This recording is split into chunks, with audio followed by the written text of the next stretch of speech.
Поддержка для тех, кто защищает интересы государства. Представители организации «Боевое братство» из Москвы привезли снаряжение для бойцов Чувашского именного батальона «Адал».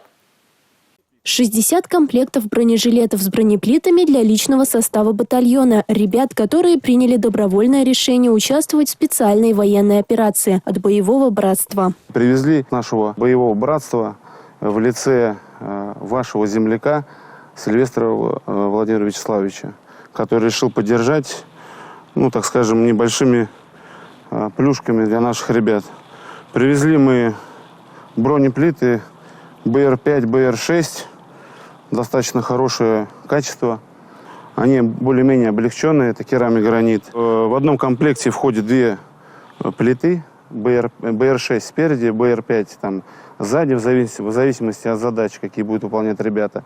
Кто-то там полегче выбирает. В общем, это то, что необходимо для несения службы.